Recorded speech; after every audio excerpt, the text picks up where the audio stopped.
Hello, team video. Today we're going to take a look at a Pokemon that I really wanted to take a look at anyway, and we're going to take a look at a wild gun version of Whiscash. This Pokemon has now a lot of pressure for this current cup here, because I think water gun might be the way to go. I haven't seen anybody use it other than this person that sent me this video. I played a lot of games already in this cup.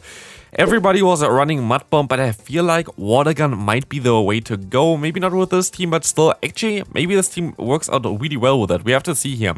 Really curious on how good this gameplay actually going to be as well, because you see the IVs on the right side from this person. They don't seem to do at least that much for PvP if they have IVs like that. Usually you want to have very low attack IVs and the rest basically pretty high. But for all those Pokemon that they are using here in this team, this is not really the case. So I really wonder, like, if they play more Pokemon Go PvP or not. It really depends there. I don't really know about that. But usually, like, the IVs and the Pokemon that they have seem to always indicate if they are grinding or if they take PvP very serious. But here we're going to see that they're going to actually might be able to win because the opponent goes for a charge move for whatever reason. Yep, they can still go for one Shadow Ball here, which hopefully going to be enough to knock out the opponent, and it is. If the opponent didn't go for a charge move there, they would have won this game easily. They could have just went for one Fire Fang and they would have been able to win this game. But here, again, by the way, here you didn't have to swap out.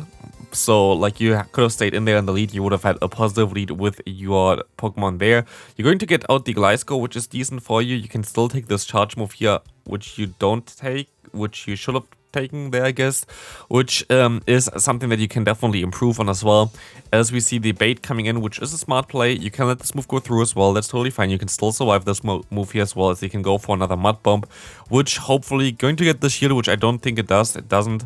And you're gonna get them low, maybe low enough that Frostus can farm them down, and Frostus can farm them down, which is pretty decent here.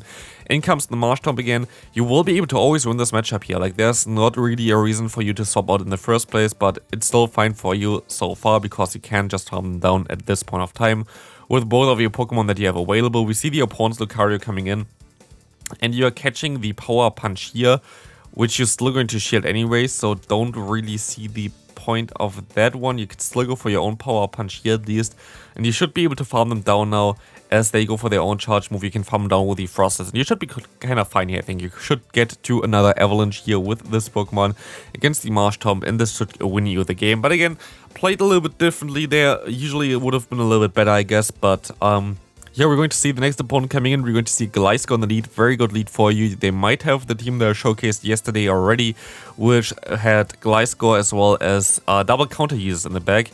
Here we see the shield coming up. Well, it's actually a Bastion in the back. That's a wild. I haven't seen a Bastion at all. Going for the Power Punch here is fine. Maybe you should have went for it a little bit earlier, because that might have helped you with... Yeah, it might have helped you not allowing the opponent to go for another charge move here, because of Flamethrower you have to shield up. I think if you went straight for the Power Punch, you would have been fine here without even investing a shield. Now you're 2 shields down. You can go ahead and go for a Power Punch here against the opponent's Gliscor, and you should be able to farm him all the way down anyway with your Lucario. You can take one charge move here. There's going to be a resisted Night Slash here coming in, and you will be able to now go for another charge move against the opponent's Diggersby. And this is one reason why I think the water gun version of the Whiscash here might be the better play. You're going to have now access to fast move pressure against the opponent's Diggersby. Diggersby is a very common Pokemon. Gliscor is a very common Pokemon. Both of them are weak to water type fast moves, and you see here already how crazy good a water gun can be as the opponent going to forfeit there.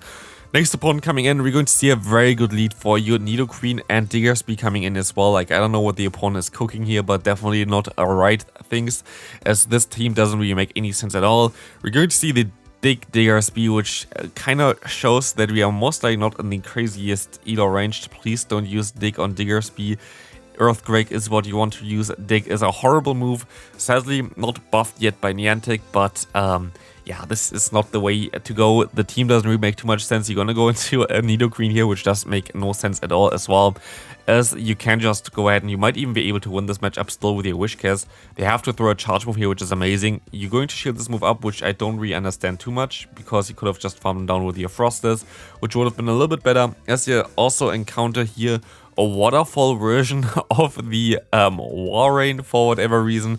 I mean, actually it's pretty awkward to deal with it for you right now, because they are doing more damage with their fast move, and they can just farm you all the way down, but you also have still a Pokemon in the back that's going to be pretty decent against it, which is going to be your Lucario here, which you don't even go into. You go into your Whiscash, you're going to shield up the charge move here from the opponent, as you will be able to hit this next charge move here as well against them. This should knock them out already, winning you the game without even revealing the final Pokemon there, I think, as well.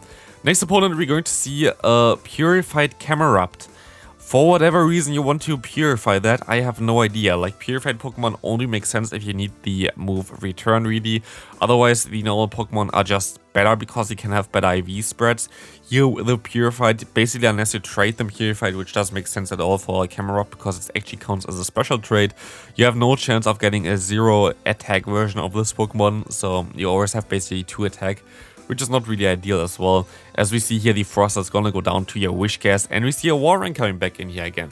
You're going to go into your Lucario, and you're going to get out the opponent's Camerupt here, which you do not knock out, I think, but you're going to shield this move up anyway, which is fine for you. You can farm him down now with your Whiscash for sure, and you're going to be able to align your Frosters later on, which might be decent. Let's see what you can do here. You can farm them all the way. There's nothing that they can do. You can even go for the Blizzard here, but of course it wouldn't make too much sense against a Walrein. Icicle Spear going to knock you out, but I think they're kind of close to a range, at least for one Shadow Ball. I don't think they're in the range yet. I don't think this knocks them out yet. Let's take a look at this. Does it knock them out? It does not knock them out. It's going to be a very close race here, as this Earthquake doesn't knock you out either. Can you farm down before they get to a charge move? You can, just barely. They're literally were on the charge move there, and you will be able to win this game here. Next opponent, we're going to see Frost's Mirror Lead here, which you're going to stay in. You have the better IVs, I guess, for this matchup, because you're always going to be able to win CMP if you want to, because like those IVs definitely guarantee you that, but usually always kind of try to get better PvP IVs. PvP IVs are usually, for most Pokemon at least, pretty low attack and then good defense and good HP.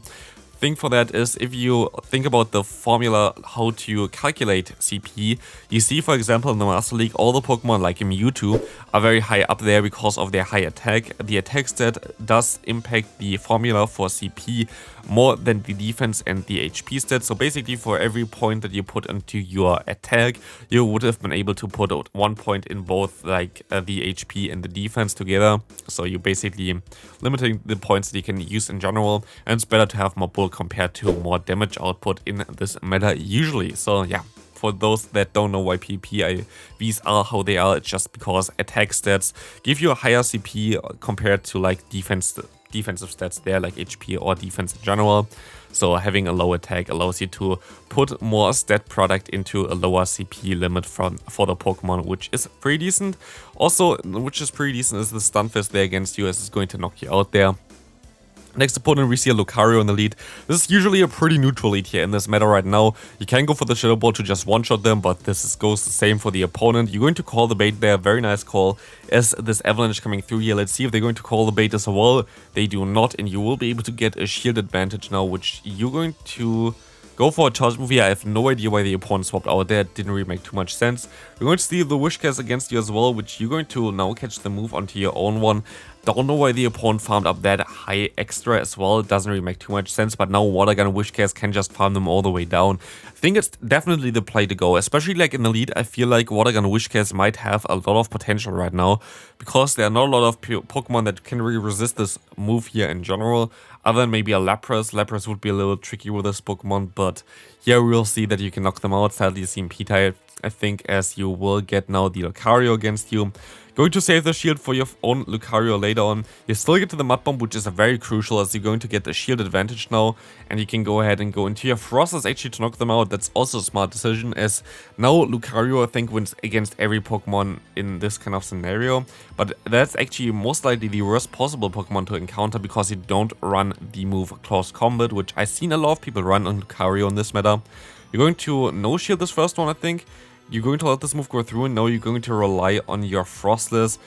Don't know if this is going to help you too much though. We're going to see a Fire Punch coming through, but you're still going to be able to win this game with just 1 HP left on your Frostless. As you see, a very good lead for you. We see the Gliscor against you, which can go for one charge move first. You're going to shield this move up again, as before I expect, which is a fine play. As you see the Escavalier coming in there in the back, most likely going to be a Lucario in the back, which you should be able to deal with pretty fine. Whiscash going to be able to survive one charge move here as well, even if it's a Mega Horn, which it will be. You're still going to be able to survive it and go for one Mud Bomb, which most likely put them into range where you can farm them down as well. Mud Bomb coming through, exactly, you can farm them down and you can realign your Pokemon, which is amazing, as the Gliscor going to take a ton of damage from you here. They have 2 fast moves, so you're going to go ahead and go into your Lucario, which will be able to go for one Power Punch, forcing either the shield from the opponent or the knockout, and you're gonna get the knockout. And it's actually going to be a Ferrothorn in the back, which is even better for you. Ferrothorn is a very risky Pokemon in this current meta, as you're going to lose against both the Escavalier as well as the Lucario. And a lot of Pokemon, like a lot of people run those 2 Pokemon there together. But here we're going to see a very decent lead for you as well with the Diggersby, as you have the Whiscash aligned right now for it, but they're going to swap out into a Lucario, which is very good for you, as you can go ahead and go for another Mud Bomb, which would knock them out. They're going to let this move go through. For whatever reason, they swapped into Lucario then. And why didn't they now go into and the Frosters there? That doesn't really make too much sense. Both players here do at least some mistakes, but there's the thing, by the way, for those kind of videos. If you send in battles, there's always like this disclaimer on top there, which says that I'm going to criticize your battles if there's something to improve on. And here's on both sides a lot to improve on in general, so I guess it helps out players a little bit more if you actually give some feedback and criticism. Of course, this is not to say, I don't know, like mean stuff or whatever to people. I just want you to try to get maybe more elo in upcoming seasons by trying to improve the gameplay where you can. As this is also something that helped me out in the beginning. Back in the day when I started PvP, by the way, I also had no idea what I was doing. I started before, like I didn't do self at all or whatever. I sent in some battles as well to content creators and got some feedback as well, which was really nice. And usually actually I gained most of my knowledge back in the day from watching YouTube, from like those OG content creators like Yang or Zionic, both of them. Great people in general, like both of them such nice people as well. Helped me out a lot as well on my basically content creation career here, which I have to definitely say there as well. Both very, very nice people and also very, very skilled battlers that helped out a ton of people, I think, getting into the game as well. But yeah, like in general, watching YouTube helps out a lot getting better at the game, which is something that I don't really feel like was the case with watching like Twitch or streams in general. Like Twitch and streams are also fine, but they are more for entertainment than like YouTube, I feel like. YouTube, like, actually I should try to maybe make a poll or something asking what's your main motivation to watch YouTube videos. Is it like team suggestions? Is it just like entertainment? Is it trying to get better at the game? All those different things would be interesting. You can also comment in the comment section if you talk, like if you listen to my TED talk right now. Would be an interesting thing to know, as you see the fire punch coming through here from the opponent's Diggersby, and you can go ahead and knock them out with one avalanche here. Otherwise, team looks pretty fine. I would actually think this team should work out pretty well in general as well. You're going to have 2 answers for potential Macargo, which I feel like going to be a little bit more common like later on. In the back there, which is fine. Basically, hardest answer to Frosters. And also, Frosters just in general such a good lead right now. We see here the Lucario going for one charge move. We're going to shield up the Shadow Ball, which is amazing for you, as you can go for one Mud Bomb now, knocking them out if they're going to let this move go through. But they're going to shield this move up. I think you might be able, if they go for the Shadow Ball here, you just can farm them down. They go for the Power Punch. It's going to be a little bit awkward. You have low energy here on your phone and not on the Pokemon, but you will be able to just farm them all the way down here. Still, Lucario is always a little bit tricky to get good IVs. I hope that we someday gonna get like some wild Riolu spawns. That would be amazing. But here we're going to see now, you're gonna go into the Frosters, which is an interesting play here, because they're going to go for one Shadow Ball to knock you out. Don't know if you can still win this. You have to hope into, like, give all your hope into the Lucario. Don't think there's a way for you to win this now. They are like one fast move away from a Shadow Ball, but they're going to swap out for whatever reason into the Nidoqueen, which you will be able to one-shot with the Shadow Ball here. Maybe there's actually still a way, because you can get one more counter in, and I think the Water Gun damage from Whiscash is going to be enough to knock out the opponent's Frosters at this point of time. And you don't win this, because the game bugged there, I think, because you should have got this win here for sure. Don't know why this didn't work out, but here we see Whiscash with the way lamer move here with a mud shot there, which generates energy way faster but doesn't do that much damage, and also makes his Pokemon kinda useless, or like at least less effective against Pokemon like the Gliscor, as well as like the Diggersby, which is going to be a very cool common Pokemon to use. As well as actually Water Gun makes you also better against, I think, the Frosters as well, because you put them into range for one Mud Bomb, while otherwise you have to always hit all those Mud Bombs, which can be a little bit annoying. But one Mud Bomb plus the Water Gun damage should be already enough to knock out a Frosters later on as well. As we see the S-Cavalier coming in here, show thrown earlier, you can still survive one Drill Run from this range for sure, and you can go ahead and go for your charge move now, which will knock them out. I don't think they're going to shield this move up, right? Oh, it actually doesn't knock them out though, not even close, but you can farm down with your own Lucario, gets the energy advantage here. Let's see what's coming in. We're going to see the Whiscash coming in. You're going to go for the charge move, which was unnecessary as you saw the fast move coming through from the opponent. That wouldn't have knocked them out, but here you see the matchup that you wanted to see here for sure. Registeel is so bad in the current cup. Please don't use Registeel. It's seriously so bad to use. But here we're going to see that you're going to completely destroy this Pokemon. Please, if you play this cup, don't play Registeel. But yeah, that's going to be it for the video. Hope you enjoyed it. Hope you enjoyed my TED talk a little bit about also how I got into PvP. But yeah, that's going to be it for this video. Thanks for watching. See you next one. Leave a like and yeah, have a great rest of your day. Bye.